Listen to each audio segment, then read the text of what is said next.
Apa yang akan kamu lakukan jika memergoki kakakmu menyelinap ke kamar nenek di tengah malam? Bagiku, malam itu adalah awal dari sebuah rahasia dan kebiasaan tak wajar yang akhirnya menyeretku masuk ke dalamnya. Ini pengakuan jujur dari keluargaku. Kisah ini dijamin akan memancing banyak pertanyaan di benakmu. Sambil mendengarkan, coba pikirkan posisimu, karena aku akan menanyakan pendapatmu di akhir. Pastikan kamu sudah like video ini dan subscribe channel Romansa Rahasia agar kita bisa berdiskusi bersama nanti. Kejadian ini terjadi ketika aku masih berusia 18 tahun. Aku ingat saat itu aku baru lulus dari SMA. Kejadian tak sengaja antara aku, Mas Yono, dan juga nenekku yang akhirnya menjadi kebiasaan aneh dalam keluargaku. Sebut saja, namaku Bima. Sejak dulu aku sudah terbiasa hidup dalam keluarga yang kurang mampu. Aku tinggal di sebuah rumah kecil yang hanya memiliki satu kamar tidur. Itu pun berukuran kecil untuk kami bertiga. Oleh karena itu, yang tidur dalam kamar hanya nenekku saja. Sementara aku dan Mas Yono tidur di ruang tengah, tempat yang biasanya digunakan untuk ruang tamu. Ya, aku memang tinggal bertiga dengan kakak dan nenekku. Ayah dan ibuku sudah meninggal ketika aku baru dinyatakan lulus dari SMP dulu. Tepatnya saat kejadian perampokan di rumahku, yang berujung hilangnya nyawa kedua orang tuaku. Beruntung aku masih memiliki nenek, sehingga sejak kepergian orang tuaku, aku dan Mas Yono diasuh dan tinggal di rumah nenekku. Sementara rumah lamaku telah dijual untuk melunasi utang-utang kedua orang tuaku sewaktu hidup. Untuk memenuhi kebutuhan biaya sehari-hari, kakakku yang saat itu baru lulus SMA tidak melanjutkan pendidikannya. Ia memilih bekerja menjadi kuli angkat di pasar untuk menghidupi kami dan juga membiayai pendidikanku. Bahkan sampai di usia kakakku yang ke-26 tahun, Mas Yono masih belum menikah. Selain karena ekonomi yang kurang mampu, ia merasa masih belum mapan untuk membangun sebuah rumah tangga. Tapi mungkin di usianya itu, ia juga tidak bisa memungkiri adanya dorongan batin yang selalu menuntut untuk meluapkannya. Awal terjadinya peristiwa itu yaitu ketika suatu malam, aku terbangun dari tidurku karena melihat Mas Yono beranjak dari ruang tamu. Saat itu kupikir mungkin Mas Yono hanya ingin buang hajat atau sekadar memeriksa pintu yang belum tertutup. Tapi rupanya tidak, ia justru masuk ke dalam kamar yang ditempati oleh nenekku. Tak lama setelahnya nenek setengah terkejut dengan beberapa kali memanggil nama kakakku. "Ih Yono, apa sih?" kata nenek setengah tak percaya. Aku yang tak sengaja mendengarnya pun menjadi bertanya-tanya. Sebenarnya nenek dan Mas Yono sedang apa? Tapi aku memilih untuk tetap diam di ruang tamu sambil sesekali mendengarkan. Sedetik kemudian, mendadak nenek keluar dari kamarnya. Beliau melangkah menuju kamar mandi, sementara Mas Yono mengejarnya. "Mbah, mau kemana?" Suara Mas Yono sedikit pelan. "His, jangan berisik, nanti adikmu dengar loh. Mbah mau ke kamar mandi dulu," begitu kata nenekku. Sementara Mas Yono langsung berbalik dan menunggu di depan kamar nenekku. Setelah beberapa menit, nenekku keluar dari kamar mandi dan menghampiri Mas Yono. "Mbah, maaf soal yang tadi." "Iya." Yono enggak bermaksud. Ucapan Mas Yono terhenti ketika nenek memotongnya. "Mbah ngerti kok Yon, malah Mbah yang minta maaf. Mbah masih belum bisa menikahkanmu," kata nenek. "Sejujurnya Mbah bangga sama kamu Yon. Kamu sudah kerja seharian untuk Mbah dan adik. Terlepas dari sikapmu tadi, Mbah enggak marah kok. Itu wajar. Sudah seharusnya kamu cari istri."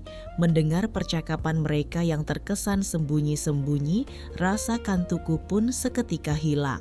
"Sudahlah Mbah, mungkin sudah menjadi jalannya. Yono juga cukup senang kok dengan keadaan keluarga kita yang seperti ini," balas Mas Yono. "Iya Yon, Mbah ngerti. Kalau saja ada cara yang bisa Mbah kerjakan agar kamu bahagia, apa kamu mau mengerjakannya? Entah kenapa aku malah jadi semakin penasaran. Apa itu Mbah? Tanya Mas Yono. Kalau kamu mau dan ingin melanjutkan yang tadi, Mbah bisa bantu kok. Maksudnya gimana Mbah? Ya, Mbah juga wanita kan? Ujar nenekku sambil tersenyum. Sepertinya Mas Yono pun mengerti maksud ucapan nenekku itu. Beneran boleh Mbah? Tanya Mas Yono memastikan. Sudah, jangan tanya-tanya lagi. Suara nenek terdengar lebih pelan. Sepertinya ia berbicara di dekat telinga Mas Yono. Sementara aku justru kaget sekaget-kagetnya. Apalagi ketika nenek menarik Mas Yono menuju kamarnya. Tak ingin kehilangan jejak, aku lantas beranjak dan melangkah menuju pintu kamar nenekku. Kebetulan pintu kamar tersebut hanya menggunakan tirai, tak ada daun pintu, sehingga suara sekecil apapun akan terdengar.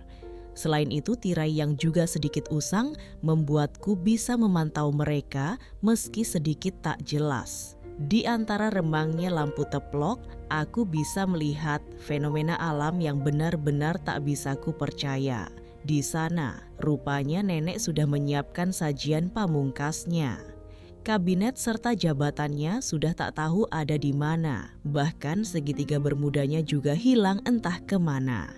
Hal itu membuat anugerah serta rerumputan yang mulai gersang oleh usia nampak nyata.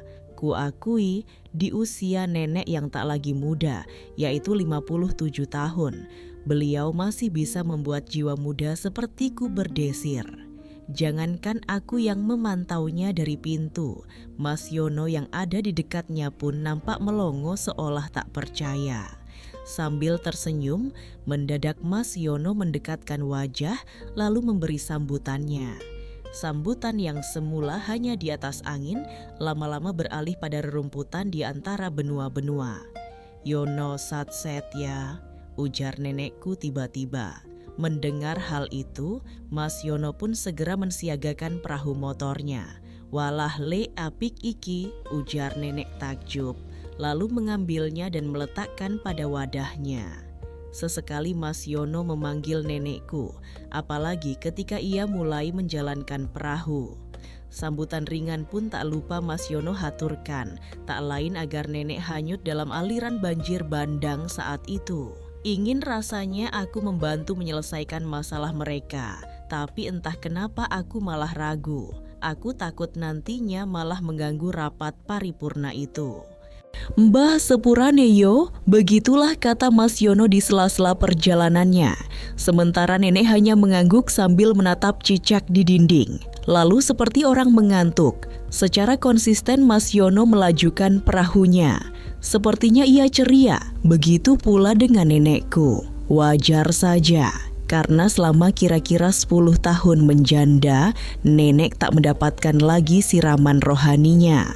Sejujurnya aku tidak ingin memperhatikan hal itu, apalagi kedua orang itu merupakan orang terpenting dalam hidupku. Tetapi entah kenapa keinginan dalam diriku semakin meledak-ledak, sehingga mata ini enggan berhenti memantau hal baik itu. Hingga selang beberapa menit kemudian tibalah Mas Yono pada pangkalan udaranya. Sementara nenek hanya memperhatikan Mas Yono dengan senyum cerianya. Melihat rapat paripurna itu berakhir, buru-buru aku kembali ke ruang tamu, berpura-pura terlelap seperti tak pernah memperhatikan fenomena alam tersebut. Peristiwa itu ternyata tidak hanya menjadi peristiwa sekali seumur hidup, karena selanjutnya masih ada peristiwa-peristiwa lain yang berlanjut. Sejak itu, Mas Yono semakin sering menyarankan masalah-masalah yang dialami nenekku. Ia tak sungkan-sungkan lagi memberi solusi tersebut, di mana aku pura-pura sedang tidur seperti sebelumnya. Sampai kira-kira seminggu setelahnya, karena bosan menjadi penonton saja, aku pun memberanikan diri untuk menegur mereka. Suatu malam, tepatnya jam 11 malam saat Mas Yono berada di dalam kamar nenek, aku berpura-pura terjaga dari tidur sambil mencari-cari nenekku. "Loh Mbah Mas," kataku ketika tiba-tiba masuk kamar nenekku. Aku pura-pura mengerjapkan mata untuk memberikan kesan memang baru saja terjaga.